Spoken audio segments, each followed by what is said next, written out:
Bonjour, bienvenue au Message Lumière. Je suis heureuse de te retrouver aujourd'hui pour méditer ensemble ce si bel évangile dans Matthieu au chapitre 7, versets 7 à 12.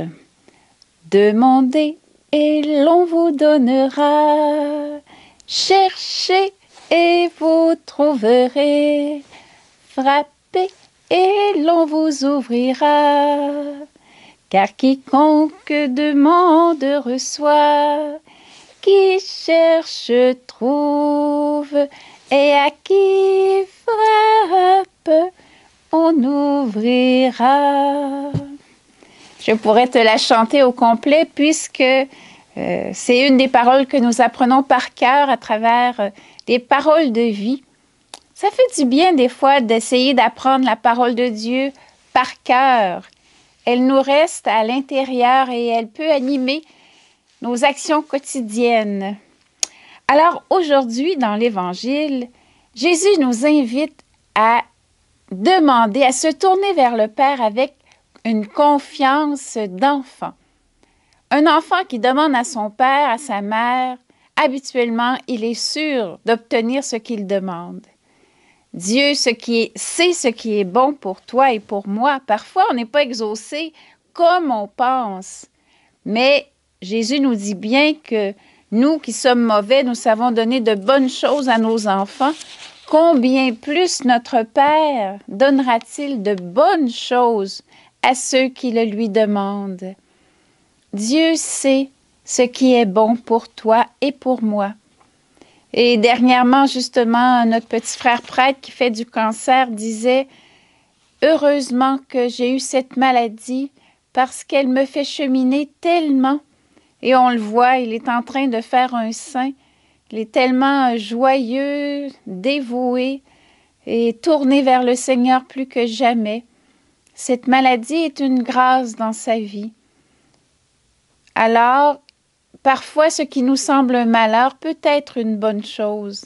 Dans la traduction de Saint Luc, parce qu'on a le même texte, on dit que le Père donne l'Esprit Saint à ceux qui l'en prient.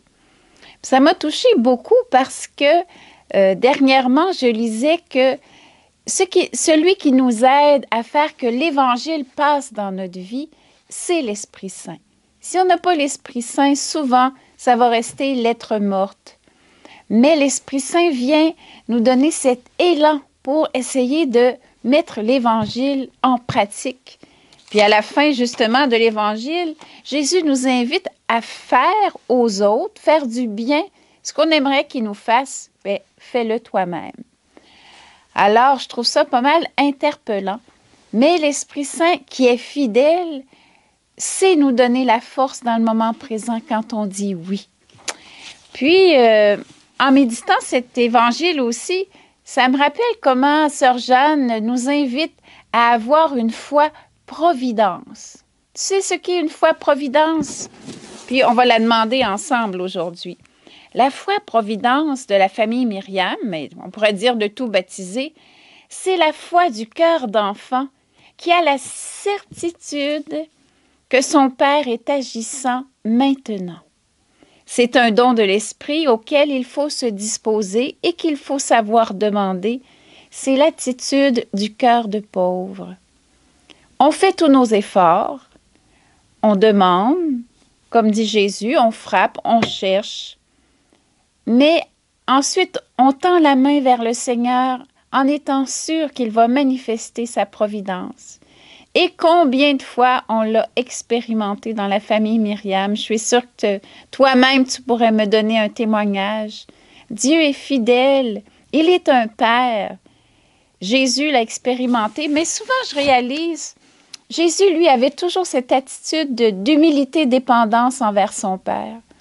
Souvent, moi, j'essaie de faire mon petit bonhomme de chemin et j'oublie de justement demander, frapper, chercher ce que Dieu veut. Je veux me débrouiller par moi-même. Le Seigneur nous invite à avoir un cœur d'enfant. Puis je trouve aussi que le temps du carême, c'est un temps justement pour se laisser dépouiller, accueillir nos faiblesses, notre pauvreté, mais avec cette foi providence qui fait qu'on va se tourner vers notre Père pour lui demander ce dont nous avons besoin, ce dont les autres ont besoin au fur et à mesure. Alors, on pourra, après l'avoir expérimenté, faire du psaume notre prière d'action de grâce. Puis, c'est ce que je t'invite à faire aujourd'hui, c'est mon petit devoir, que tu reprennes le psaume 137 ou 138, qui est vraiment une action de grâce pour l'action de Dieu. Le Seigneur fait tout pour moi. Seigneur éternel et ton amour, n'arrête pas l'œuvre de tes mains. Seigneur, je te demande, dans l'émerveillement à l'avance, d'accorder à mon frère, ma sœur qui écoute, cette foi providence en toi, une foi confiance, une certitude en toi qu'il n'a jamais expérimentée. C'est un don de ton esprit. Alors on te le demande avec la confiance des enfants de Dieu qui savent que tu vas nous donner des bonnes choses. Alors tu vas nous l'accorder cette fois pour qu'on en devienne des prophètes autour de nous. On te remercie à l'avance. Amen. Alléluia. Bonne journée à toi. Au revoir et à bientôt.